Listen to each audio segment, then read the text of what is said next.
Oke, baik. Selamat siang teman-teman semuanya. Terima kasih sudah hadir dalam forum diskusi ini. Sebelum saya memulai semua agenda diskusi kita kali ini, terlebih dahulu saya ingin memperkenalkan diri. Nama saya Irene Juwita. Saya mahasiswa dari Universitas Sanata Dharma Yogyakarta angkatan 2020 dari Prodi Pendidikan Bahasa dan Sastra Indonesia kelas A. Selanjutnya saya persilakan anggota rapat lainnya untuk memperkenalkan diri terlebih dahulu. Baik, terima kasih atas kesempatan yang telah diberikan. Perkenalkan, nama saya Monica Maria Rosarini. Saya dari Prodi Pendidikan Bahasa dan Sastra Indonesia, angkatan 2020 kelas A.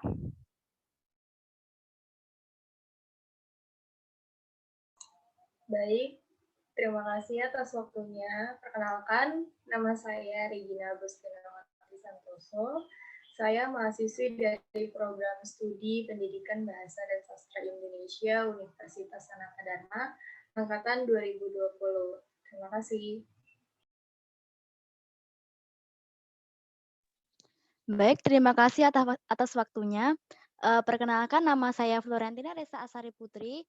Saya dari Prodi Pendidikan Bahasa dan Sastra Indonesia, Universitas Sanata Dharma Yogyakarta, kelas A, angkatan 2020.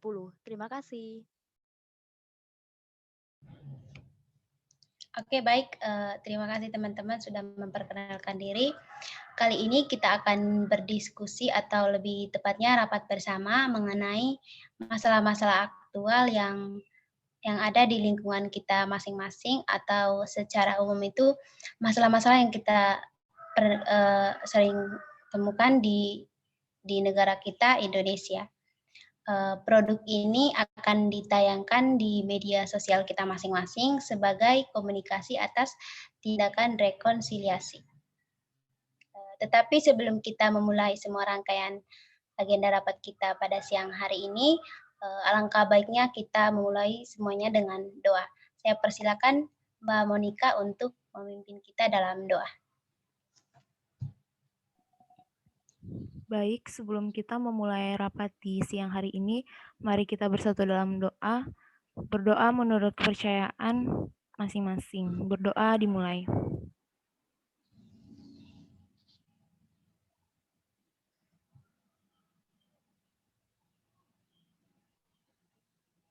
Berdoa selesai.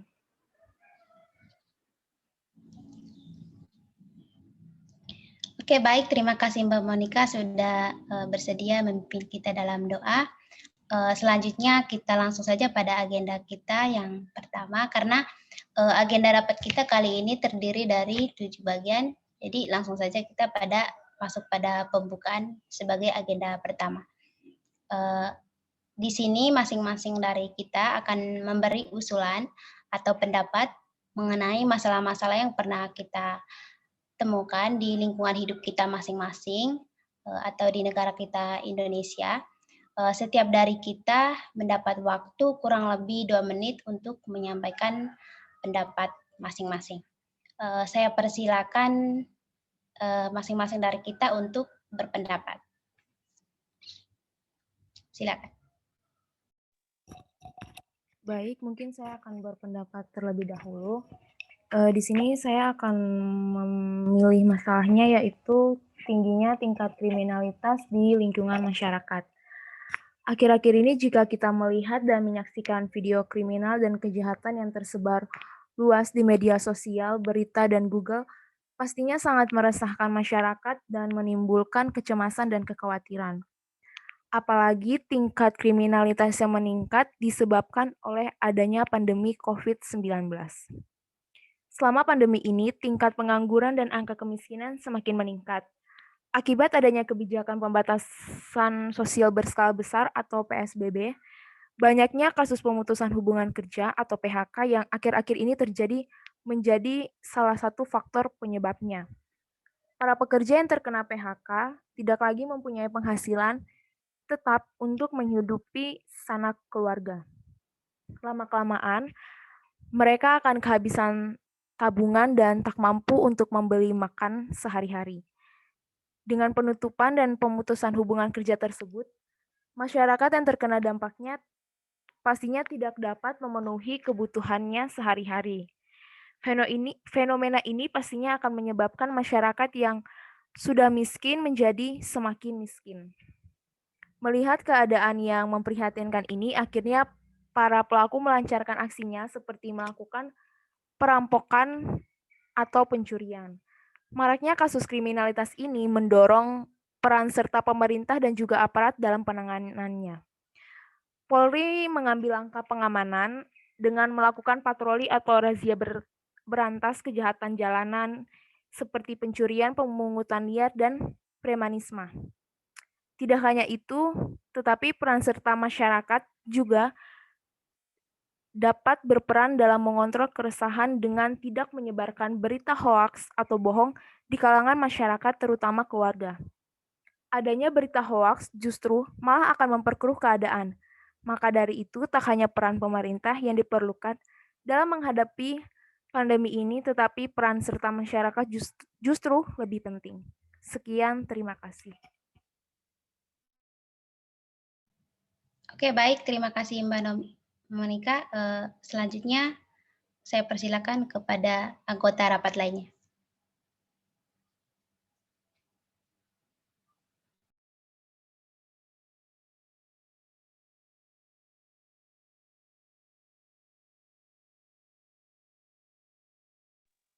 Baik, untuk selanjutnya saya akan melanjutkan mengenai pendapat saya.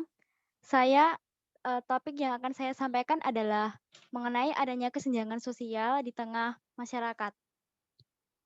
Seperti yang kita ketahui, bahwa seringkali hal tersebut terjadi di sekitar kita, yaitu adanya kesenjangan sosial antara orang kaya dan orang miskin. Mungkin sering terjadi di sekitar kita adanya perbedaan dalam perlakuan sosial. Kesenjangan yang sering terjadi yaitu seringkali golongan orang-orang yang dianggap lebih tinggi seperti pejabat dan orang-orang yang berpendidikan tinggi lebih diistimewakan, lain halnya dengan pihak yang dianggap rendah seperti buruh, orang yang berpendidikan rendah dan sejenisnya justru tidak diperlakukan dengan baik. Mungkin kita pernah mendengar berita bahwa hukum di Indonesia itu tidak adil. Ada kasus di mana orang yang rendah begitu itu dipenjara dengan lama, sedangkan orang yang berpendidikan tinggi, memiliki jabatan yang tinggi, justru mereka bebas dari hukuman mereka. Begitu mungkin itu yang dapat saya sampaikan. Kurang lebihnya saya mohon maaf. Terima kasih. Oke, baik. Terima kasih Mbak Resta. Selanjutnya saya persilakan kepada anggota rapat lainnya untuk berpendapat. Baik, saya akan menyampaikan pendapat saya mengenai kurangnya pemahaman masyarakat tentang protokol kesehatan. Seperti yang kita ketahui sekarang, kita itu beraktivitas di era new normal, di masa pandemi dari COVID-19 yang melanda Indonesia. Bukan hanya Indonesia sebenarnya, melanda satu dunia, bisa dibilang seperti itu, di mana aktivitas kita yang biasa dilakukan tanpa pembatasan di era new normal sekarang ini, aktivitas yang kita lakukan di luar rumah, di luar ruangan itu sangat-sangat dibatasi, apalagi jika kita beraktivitas di tempat umum, yang dimana kita harus menerapkan protokol kesehatan yang memang sudah diatur oleh Badan Kesehatan baik nasional maupun internasional, yaitu menerapkan 3M, mencuci tangan, menggunakan masker, serta menjaga jarak. Karena dengan kita menerapkan 3M tersebut, kita dan mungkin bisa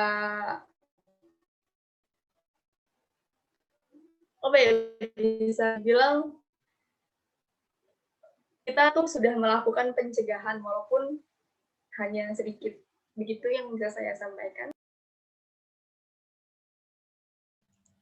Oke, baik teman-teman. Terima kasih sudah berpendapat dengan topik yang sangat menarik. Dari sekian masalah yang teman-teman pernah alami, dan saya juga ingin mengangkat satu masalah, yaitu masalah pelecehan seksual yang terjadi di masyarakat. Berita masalah pelecehan seksual masih sering kita jumpai, kita dengar dari berbagai belahan dunia, terutama itu di negara kita, Indonesia. Pelecehan seksual adalah segala bentuk tindakan, perilaku yang dilakukan secara sepihak dan tidak bertanggung jawab. Ada banyak bentuk dan tindakan mengenai masalah pelecehan seksual ini, baik berupa ucapan, tulisan, simbol, dan tindakan yang berkonotasi seksual. Dari berbagai bentuk tindakan seksual ini, pasti kita sudah sering mendengarkan bahwa bahkan melihat masalah-masalah seksual tersebut. Tidak dapat dipungkiri pelecehan seksual ini sangat berdampak negatif bagi kehidupan masyarakat, terutama pada perkembangan korban yang pernah mengalami masalah pelecehan ini. Mungkin itu yang bisa saya sampaikan.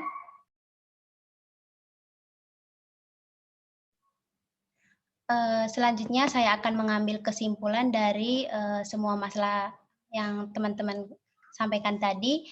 Yang pertama itu masalahnya punya Mbak Monica itu tingginya tingkat kriminalitas di lingkungan masyarakat. Memang masalah kriminalitas ini yang semakin meningkat di lingkungan masyarakat adalah masalah yang sangat meresahkan kehidupan masyarakat saat ini, terutama selama masa pandemi ini. Masalah kriminalitas yang terjadi semakin meningkat karena faktor ekonomi yang semakin menurun dan tingkat pengangguran menjadi hal utama penyebab meningkatnya masalah kriminalitas tersebut. Karena dengan berbagai cara orang bisa melakukan tindakan yang tidak terpuji demi memenuhi kebutuhan hidupnya. Terus masalah dari Mbak Regina tadi itu kurangnya pemahaman masyarakat tentang protokol kesehatan. Masalah ini merupakan masalah yang paling dekat dengan kehidupan kita saat ini.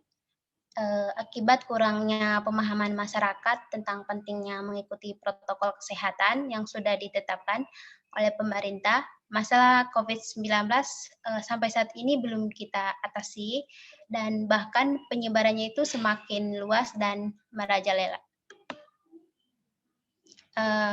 Masalah dari Mbak Resa tadi saya mengambil kesimpulan adalah masalah kesenjangan sosial ini adalah masalah yang berkaitan dengan perbedaan perilaku dari pihak tertentu terhadap masyarakat lainnya. Perbedaan ini karena adanya perbedaan ras, agama, atau golongan-golongan tertentu. Masalah ini adalah masalah yang masih sering kita temui dalam kehidupan kita sehari-hari. Yang sebenarnya itu perbedaan tidak menjadi masalah ya, tapi semua orang kan punya pemikiran yang berbeda-beda. Jadi masalah kesenjangan sosial di masyarakat ini masih sering kita temukan. Itu kesimpulan dari masalah-masalah kita tadi. Selanjutnya, kita masuk pada agenda yang kedua. Masing-masing dari kita menentukan pendapat yang mana dan dikatakan oleh siapa yang paling menarik, penting, dan inspiratif. Setiap dari kita mendapat waktu 1 menit untuk menyampaikan pendapat dan memberikan sebuah alasan mengapa teman-teman memilih masalah ini menjadi masalah yang paling penting dan menarik untuk dibahas. Saya persilakan anggota rapat untuk menyampaikan pendapat serta alasannya secara singkat.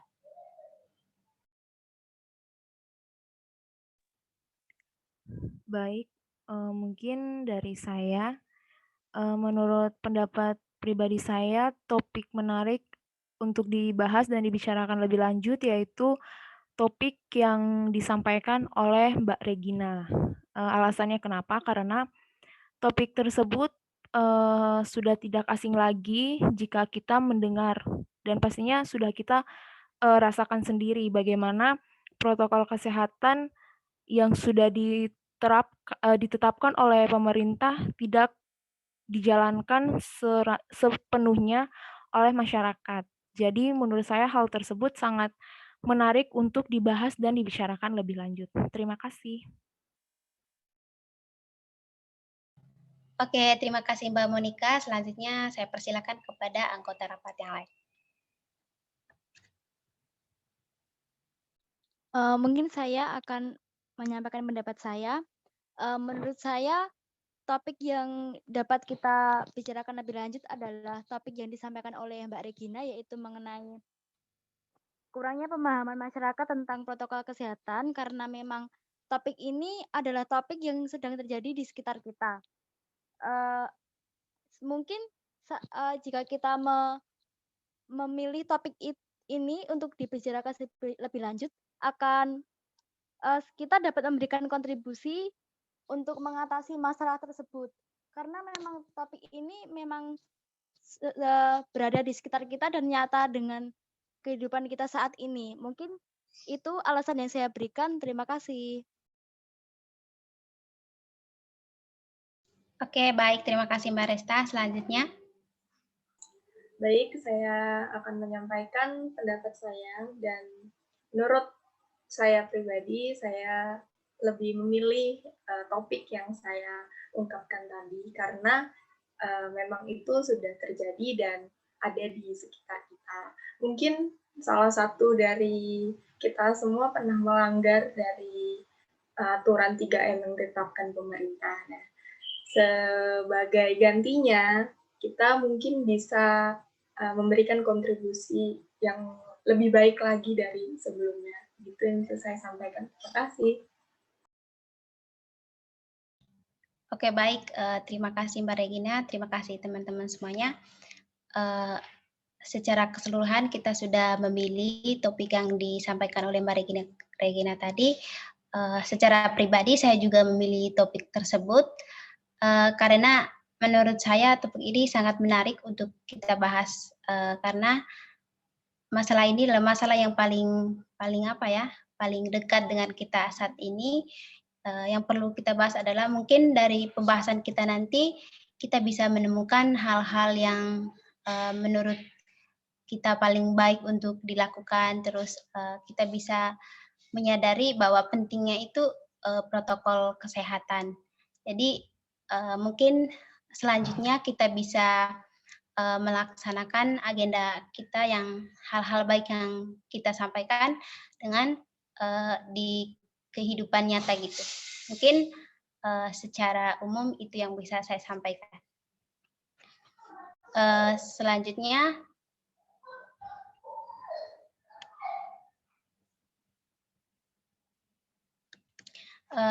agenda yang ketiga, kita menentukan dari topik yang Mbak Regina sampaikan tadi itu mengenai kurangnya pemahaman masyarakat mengenai protokol kesehatan. Jadi selanjutnya kita menentukan dari topik tadi menentukan hal-hal yang menurut kita paling baik untuk dilakukan dan setiap dari kita mendapat waktu 1 menit untuk menyampaikan pendapatnya. Saya persilakan anggota rapat untuk menyampaikan pendapatnya. Silakan.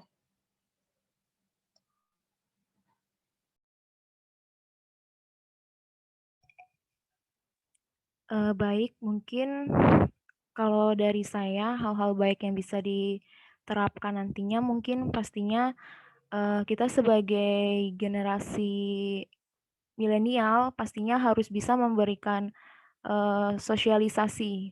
Sosialisasinya mungkin bukan dalam bentuk yang formal ya, seperti kayak meminta masyarakat untuk hadir dalam sebuah kayak misalnya rapat gitu, tapi sosialisasinya bisa dalam hal-hal kecil, misalnya kayak bisa antar teman dengan cara memberikan kayak jangan lupa untuk selalu menggunakan masker, mencuci tangan, mematuhi protokol kayak gitu. Jadi sosialisasi ini sifatnya itu tidak selamanya formal ya, jadi kita bisa lakukan kapan saja. Jadi bisa melalui chat mungkin atau teleponan. Nah, kalau itu mungkin dari saya. Terima kasih. Oke, baik. Terima kasih Mbak Monika. Selanjutnya,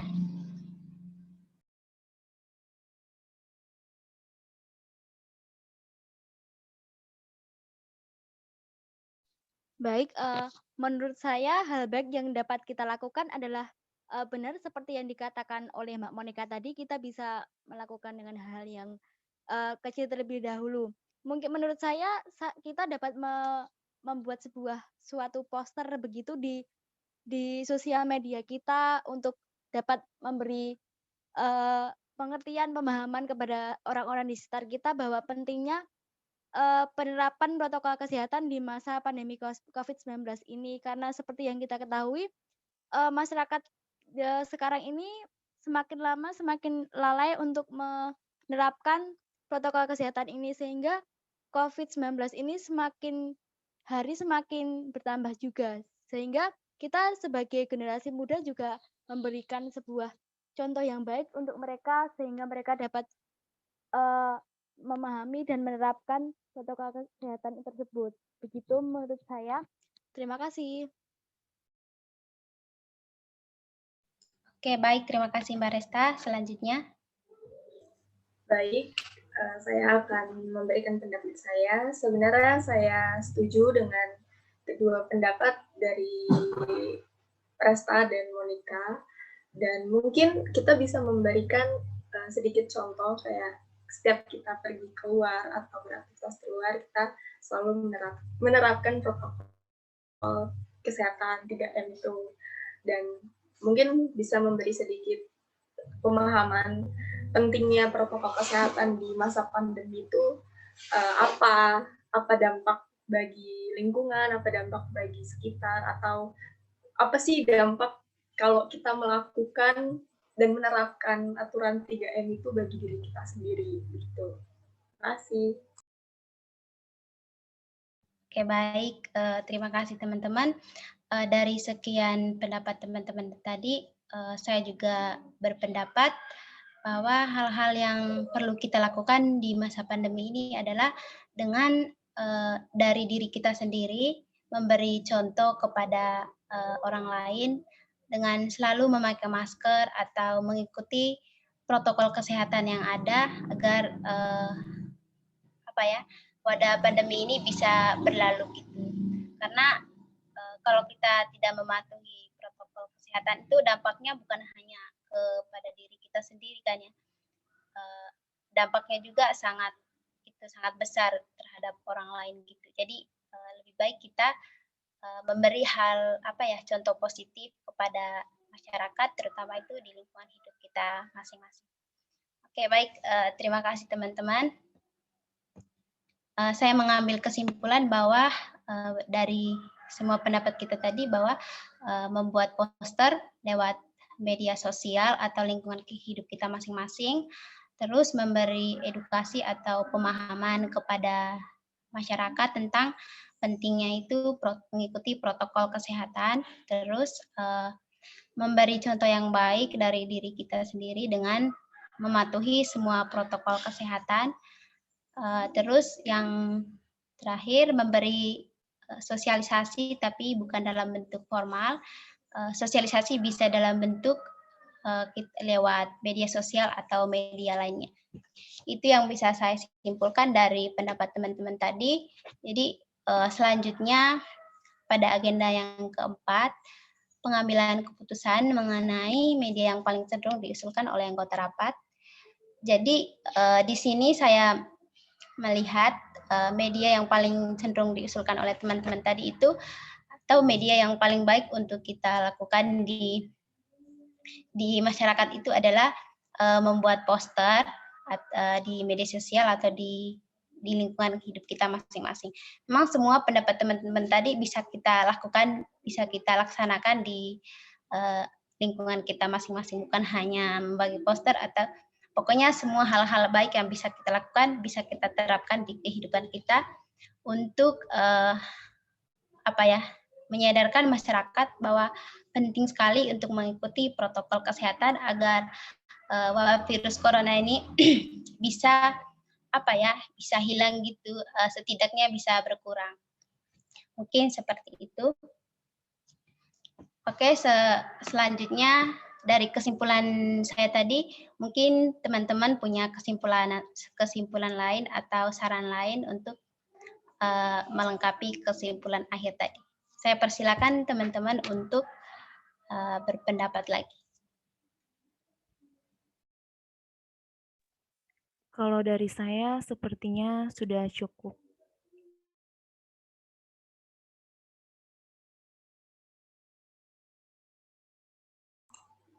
Kalau dari saya, kesimpulan yang diungkapkan oleh Mbak Iren selaku ketua sudah cukup karena sudah merangkum semua pendapat dari kita semua. Gitu. Oke, baik. Terima kasih. Berarti kesimpulan akhirnya tadi semuanya memang baik, tapi yang paling baik adalah kita membuat poster di media sosial atau di lingkungan kita masing-masing. Oke, baik. Teman-teman, sampai di sini saja rapat kita kali ini. Terima kasih sudah terlibat aktif memberikan tanggapan dan gagasan yang sangat menarik. Sebagai anak muda, kita harus memberi hal-hal baik, hal-hal positif kepada masyarakat dan lingkungan hidup kita masing-masing. Tetap mematuhi protokol kesehatan yang ada, dan semoga kita bisa melaksanakan hal-hal baik tadi secara nyata di lingkungan hidup kita masing-masing. Kurang dan lebihnya saya mohon maaf, dan sebelum kita mengakhiri semua rangkaian rapat kita kali ini, alangkah baiknya kita bersatu dalam doa. Saya persilakan Mbak Resta untuk memimpin doa. Baik, untuk mengakhiri rapat hari ini kita akhiri dengan berdoa. Berdoa, saya persilahkan.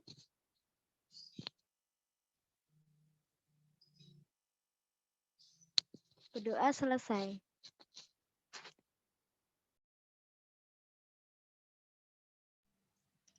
Oke, baik. Terima kasih teman-teman. Terima kasih teman-teman. Terima kasih. Terima kasih. Semangat.